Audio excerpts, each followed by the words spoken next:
Israel's war in Gaza has been one of the deadliest and most destructive in modern times. Its army insists it's only targeting Hamas, but it's accused of exacting a brutal collective punishment on the entire population. Do you think that you witnessed war crimes taking place? Probably. The ground assumption is that they are Hamas. And then if you go this way, you're bound to kill people that are not. Now, in a rare interview, one soldier tells us about the reality he says he witnessed.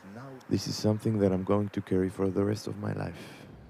Jake, not his real name, had already served his mandatory military service and was an opponent of Israel's occupation of Palestinian land. But the horror of the October 7th attacks, when hundreds of Israelis, mainly civilians, were killed by Hamas, felt different. It was the worst single attack Israelis had suffered in the country's history.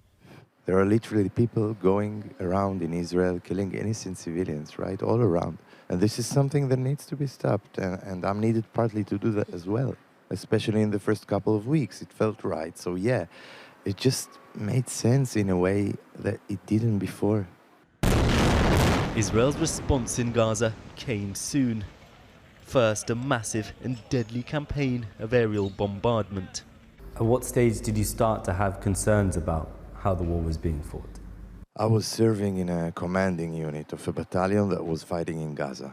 In the first couple of weeks, no one went in, right? So we were just sitting on our asses, essentially looking in screens, essentially the drones going above Gaza. You just go through those channels and you look for those buildings just falling.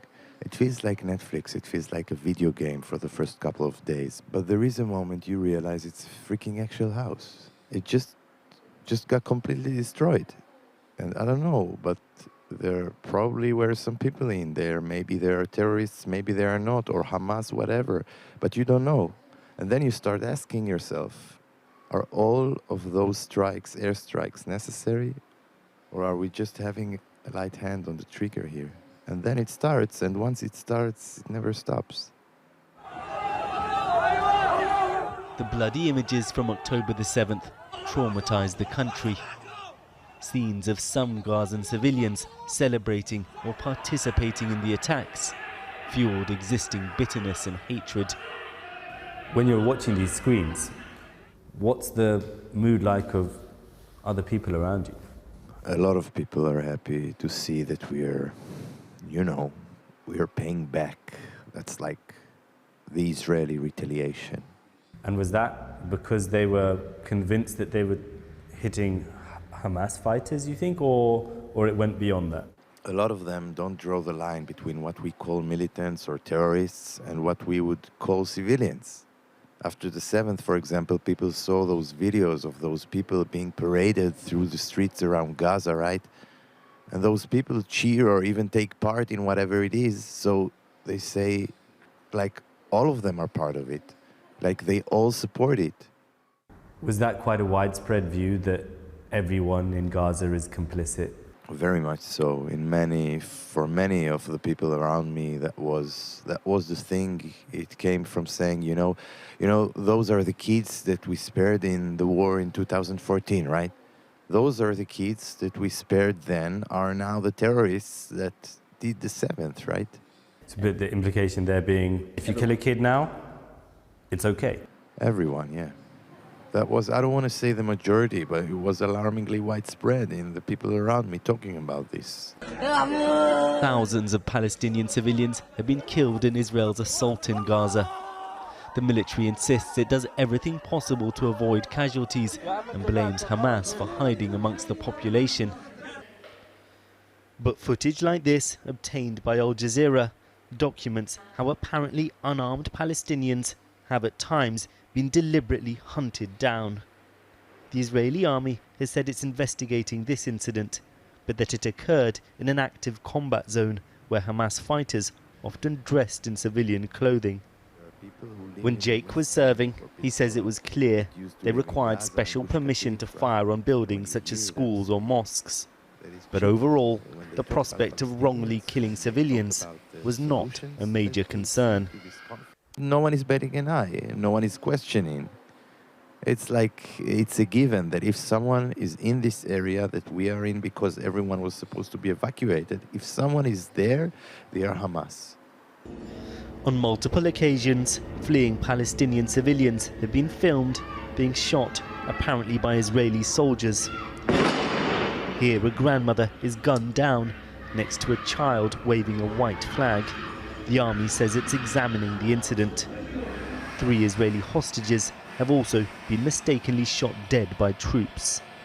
Were there times when subsequently it became clear that they were civilians, or weren't armed at least? There was a guy holding something white or having a white t-shirt that was like, what's going on the radio? And he was approaching one of the places where one of the units was. And then the soldiers starts yelling, like in Arabic, like stop, stop, or I will shoot you. And then the person starts running away. And then he shoot them and kill them.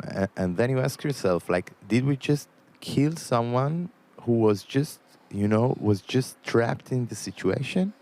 Were other soldiers around you, were they worried by what happened? Troubled by it? Not really. I don't remember anyone talking about that. I think the thing here is they need to prove that they are not the enemy. The ground assumption is that they are Hamas. And then if you go this way, you are bound to kill people that are not, right? Israeli soldiers have been documenting the war in Gaza themselves on TikTok and Instagram. Some videos show soldiers trashing Palestinian homes. Others celebrate or mock the massive level of destruction. The army has said it will punish those breaching rules on conduct. The military has ordered the levelling of official buildings and individual homes across Gaza. Part of efforts, it says, to dismantle Hamas's extensive tunnel network and infrastructure. But the scenes are often glorified by soldiers online. Was that a common attitude? For sure, like celebrating destruction, and many people are just like very happy about that. They feel like this is the payback. We show them what we can do, and now they will be afraid of us and not do it again.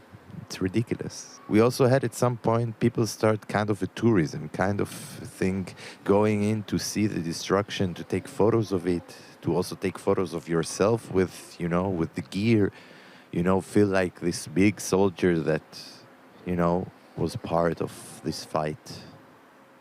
So did it feel like decisions were being made that were proportionate or not?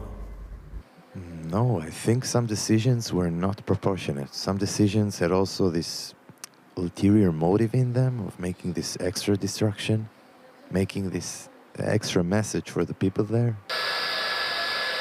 Even soldiers with mainstream political backgrounds express views Jake found shocking. And some of those serving are followers of small but influential extremist parties in the government.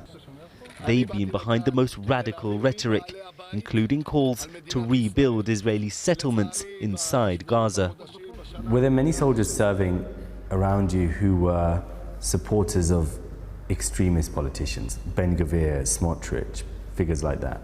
There are, and sometimes also in a quite higher-up positions. There are people who live in the West Bank, or people that used to live in Gaza and Gush Katif, right?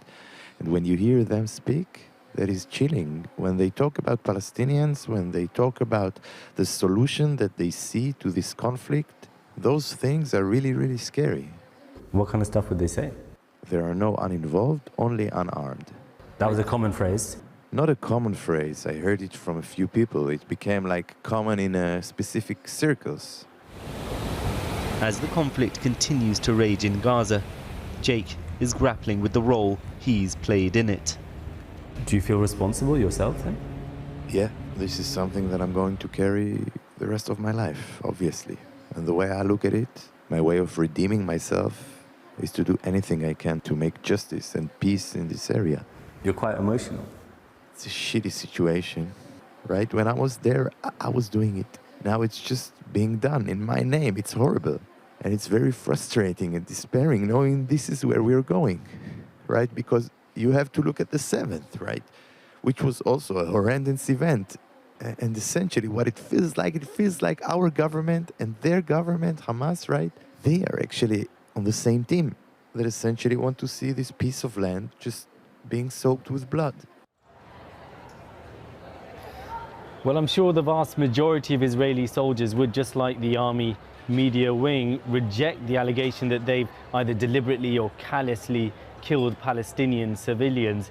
Speaking out against the military's conduct is right now really something of a taboo in Israeli society. But the views that you heard in that report, the anger at the killings and abductions carried out by Hamas on October the 7th, the desire for revenge, the idea that somehow much of Gaza is complicit, that's all pretty common here. And even amongst those Israelis who are critical of Prime Minister Netanyahu, support for the army remains high, despite the terrible scenes we continue to see out of Gaza. Sikandar, thanks for your report. Well, in a statement, the Israeli army told us it is committed to mitigating civilian harm and makes great efforts to consider collateral damage in its strikes. They say that the military is fully committed to respecting all applicable international legal obligations, including the law of armed conflict, and that considerations of proportionality and military advantage are evaluated and applied on a case-by-case basis. The statement adds that the army has a comprehensive multi-tiered process involving military lawyers overseeing strikes to ensure that operations comply with international law, and that the military's own regulations emphasize commanders and soldiers must comply with the law of armed conflict, even when circumstances do not allow for a targeting approach involving this level of pre-planning and pre-approval.